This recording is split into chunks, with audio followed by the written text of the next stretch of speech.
Right, guys, thanks a lot for taking the time to speak with us. We'll just dive straight in, really, with the easiest questions, I guess, the ones that will drive you nuts the most. Background history, how you got to where you are today.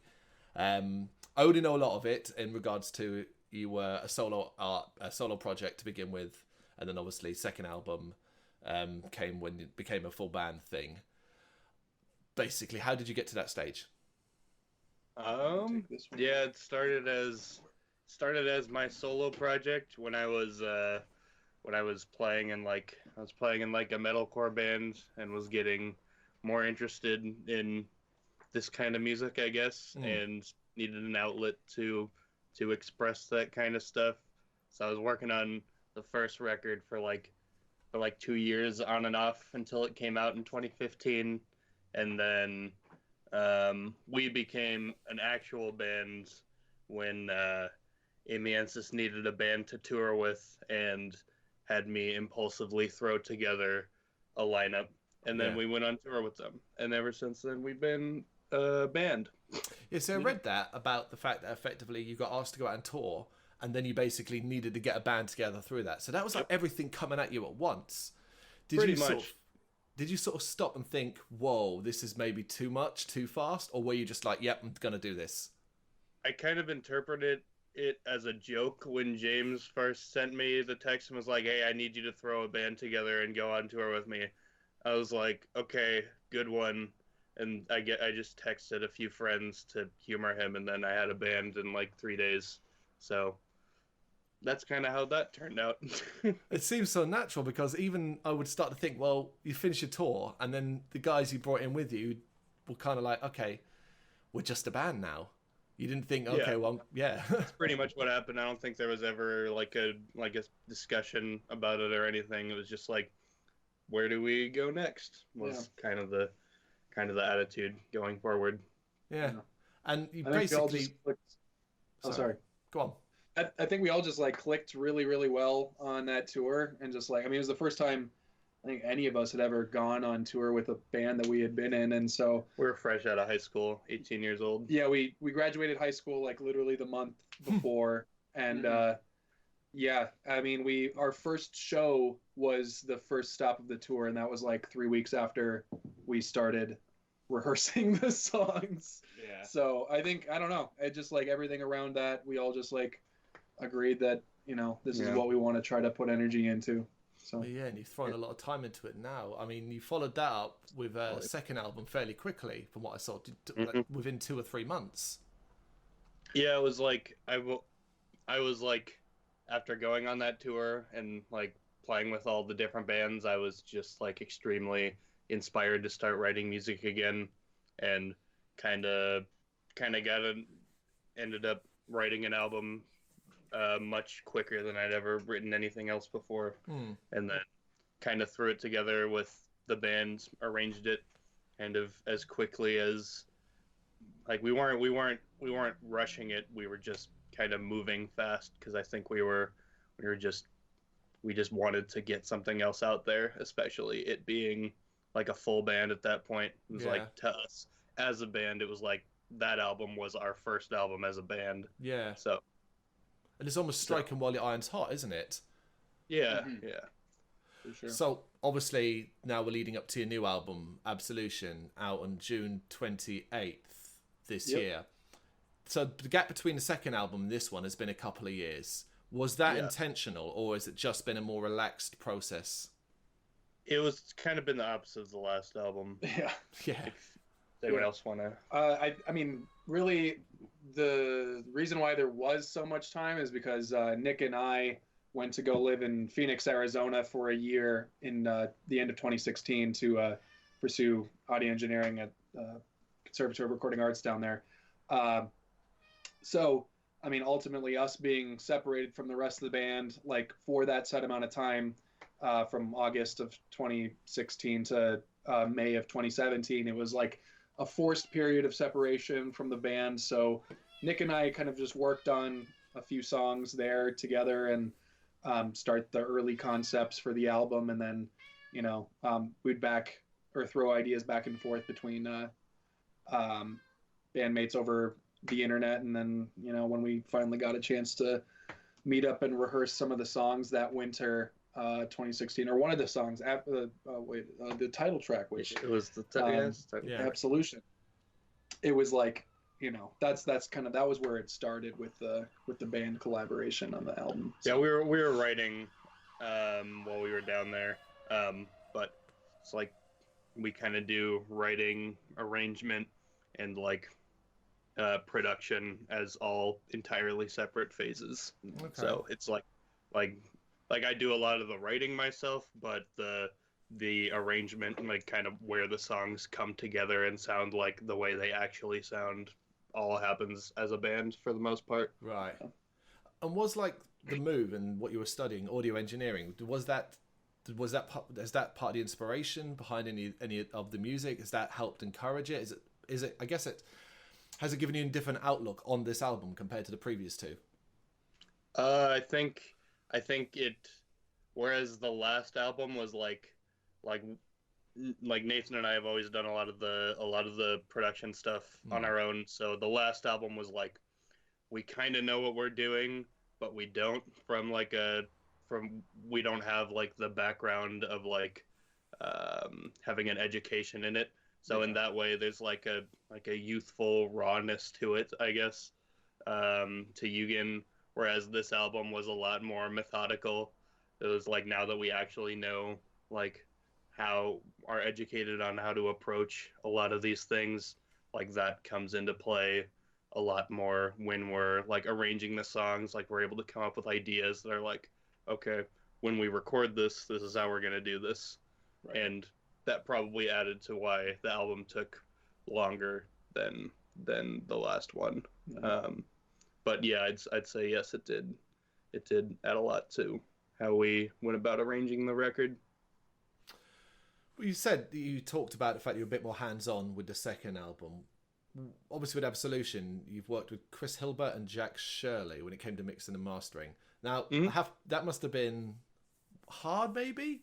Whereas you were so hands-on with the second, were you comfortable basically with handing the reins over to someone else for that stuff? We intended to be as hands-on with this album. Yeah. Nathan and I spent many months trying to mix it ourselves. I don't think it was as much of an issue of like not having the technical skill as much as it was we just were way too close to the songs at that point, and like we had absolutely no objectivity at that point. We had been hearing those songs for years at that point, so it was like Nathan, it was you that came to me and was like, okay, we need to send this to someone else. Yeah. I was a bit resistant to that at first, but I think we made the right choice. Yeah. By doing that. There was a lot of many days and nights of us two in his bedroom working on our Pro Tools sessions and just like, yeah, that sounds good. Toss it in the car. Sounds pretty good. Come back the next day, tweak a couple things. Sounds like garbage. And that just was the repeating process. We were just chasing our own tail and just weren't making good decisions as far as how to mix it. And yeah, so I started looking into options as far as sending it off to somebody, and ultimately landed on Chris and Jack. Yeah, it was Jack was the one who suggested Chris, because we originally hit him up to do the mixing, and he was unavailable to block off the amount of time that we needed him for, and so he sent us Chris's way and got some samples from him, and really happy with what we heard at the start. So and we're really happy with how it turned out now. Yeah, I mean, you do, when you talk about it, it do get the impression that it must have been very like handing your baby over to a complete stranger, so to speak. Yeah. Which must have made the process difficult when it comes to one others. Have you learned enough from this and happy enough that going forward this would be the process you always follow in future now?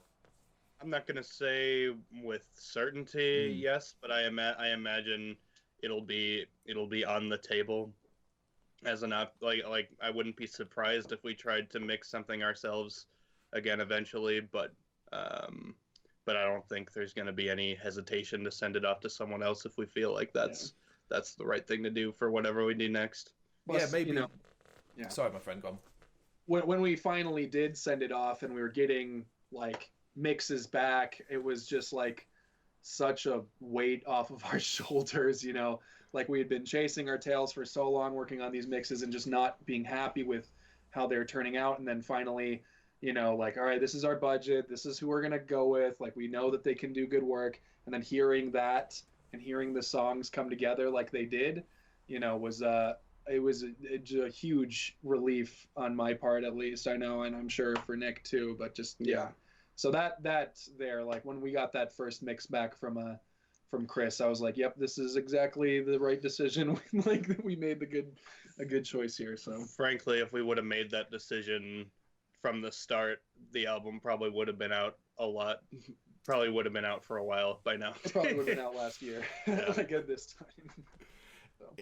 It's the way you talk and the way you describe the step-by-step process for this. It clearly seems like you've been having a natural evolution from what you started with, solo project, to what it is now, to even changing your minds in regards to who's mixing, mastering it. Obviously, you've changed labels as well for this new album, Prosthetic Records, where I think you were in Avant-Garde before. Right. Was that a natural evolution? Was that something that felt right for you guys, or was it just kind of like, well, we'll go this way? Yeah, I mean, they were the ones. They emailed us. We were like in talks with them for quite a while. I think they first emailed us.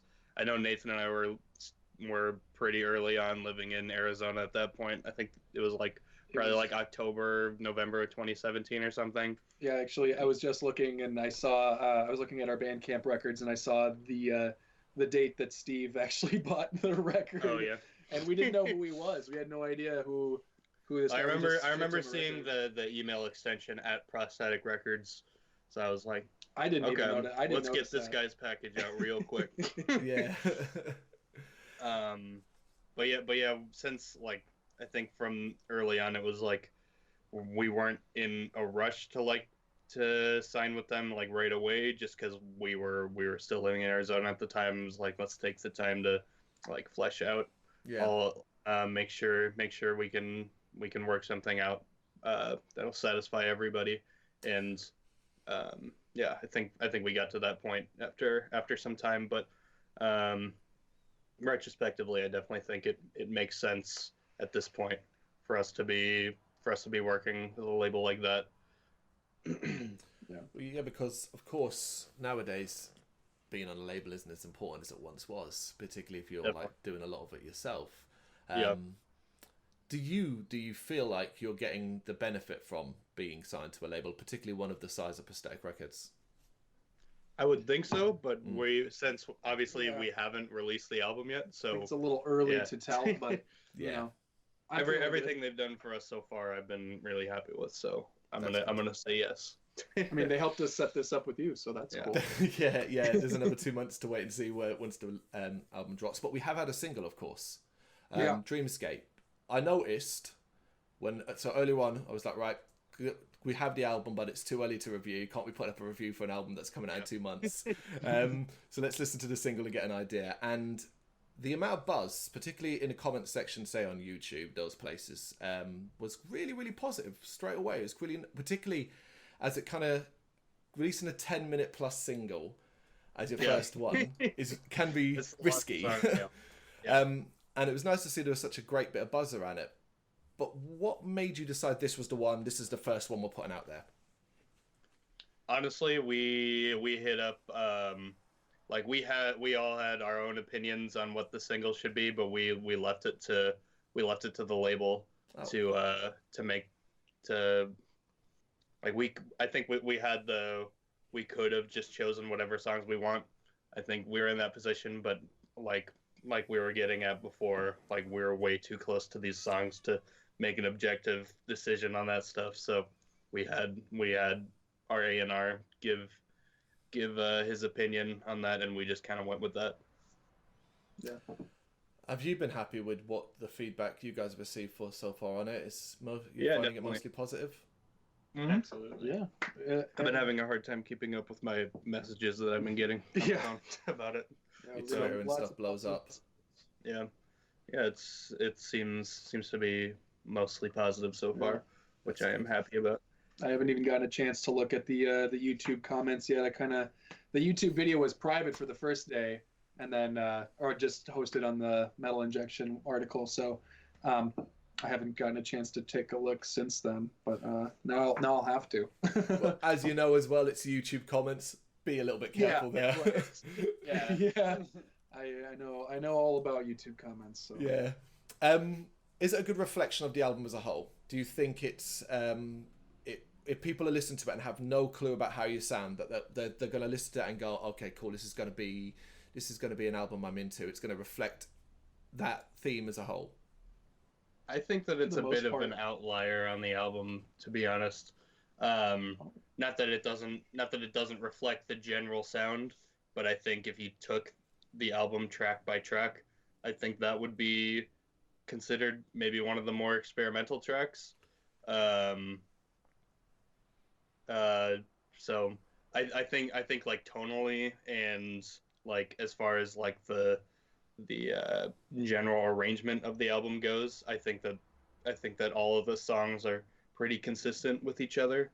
But like from a songwriting perspective, like it being the longest song on the album, like it being like heavily reliant on like modulation effects on the guitars, is something that's consistent throughout the album, but is just kind of, there's a bit more of that in this song, I guess.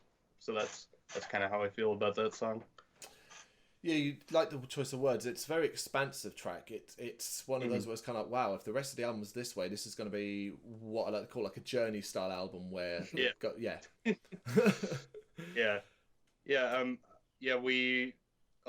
The songs, one of the decisions we made while we were making the album is we didn't want to have like any interlude tracks. We wanted each song to be like as long as it needed to be and stand on its own. Like they don't fade into each other the way that they did on Yugen. Spoilers. Sorry. You just completely derailed my train of thought. So yeah, they're not going to flow into each other. That's cool. But you wanted them to sort of stand alone. Yeah. I guess in a way that if you released them all as singles, if if that was a possibility, they could be released as singles. I would say so. Yeah. Yeah. Definitely. Yeah. So you guys have grown up in the digital age. So this is a question we always throw to everyone we speak to, and with a wider range of age groups, it's always interesting to get certain answers. But so, for example, if we're talking to someone who's in their 50s, they have a different view on this. Whereas if you're in your 20s or 30s, how are you finding it working in a world that is basically dominated now only by YouTube streams, Apple Music, Spotify, the streaming services? Considering this is your third album, are you at this point now where you're finding it hindering you, or do you still consider it a bonus beyond the obvious lack of CD sales?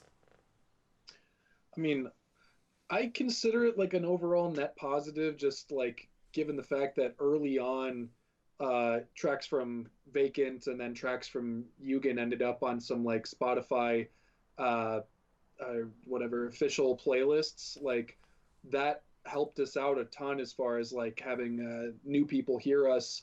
And I mean, on top of that, just looking at Spotify metrics, I can see when or like how many listens are achieved through like, somebody viewing a public playlist or through the Spotify radio feature or, stuff like that. And so like, there's just like a lot of really cool ways that people can hear new music that, I guess back in the old days, it would be like through the radio and through, passing around cassettes and mixtapes and stuff like that. So I think the opportunities to have our music heard by a wider audience is really only achievable through, the advancements in technology and the internet and the way things are with streaming and stuff. So, I mean, I think overall it's been a huge help as far as how our music has been shared. Yeah, there was a lecture that the guitar player of Agalot gave about how like the quote unquote Bandcamp, the internet era of music has kind of thrown it into a stage of like hyper evolution where like because music is so accessible, we're able to hear and be influenced by things so much faster than how it used to be. And so in that way, I don't think that we would necessarily exist or sound the same if we didn't exist in the internet era. No. Awesome. Yeah, I mean, it's always an interesting response, like I said, in regards to, be honest, most people now speak like you guys do about it. It's kind of an accepted evil, I guess, so to speak, you know. And it's interesting you talked about Spotify. You started breaking down the metrics. You don't get obsessive over that, though, do you? Because it must be hard to not get a little obsessive and be like every day, oh, we didn't get as many listens today or this week and so on. No, I'd say it's just more interesting to kind of look over like a 6-month period and see like try to figure out the correlations between like, oh, we had this like a promoted advertisement, or we had this announcement, and like see how those kinds of things correlate to like specifically like Spotify plays. But I mean, I'll check like Bandcamp or whatever that I have access to, and just kind of see what correlations there are with the data that we have available. Which I don't know. I've always found that really fascinating. But yeah, I definitely don't. I'm not checking every day. I'm not like disappointed if I see a drop in stuff. I'm just like, oh, that's interesting. Like, I wonder if there's a correlation there, if it's just how it is. I don't know. Yeah, what affected it? Sure. Yeah. We talked about Bandcamp as well, in regards to how I've seen you're going to be marketing this album, and you're obviously going to be releasing vinyl as well. Which I don't know how it is in America, but in the UK, vinyl and cassettes are making a bit of a comeback in regards to collectible items. So we're seeing more and more bands release special editions and do different styles of vinyl. I believe yours is going to be Splatter Colours, which is hugely popular over here at the moment. Yeah. Is that something you guys decided to do? Like, you thought, yeah, that's what we want to do? Yeah. The splatter art was just like, we've never gotten to do that kind of thing before, and I just think they look cool. So. Yeah.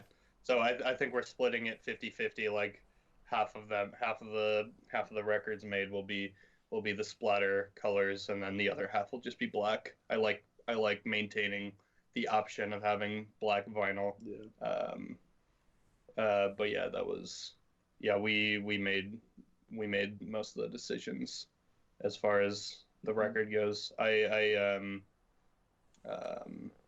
been collecting records since I was a kid, so so when we first got to start releasing music on vinyl, that was kind of a big thing for me. Yeah. So to hold your own record on vinyl, I imagine it's newborn baby style.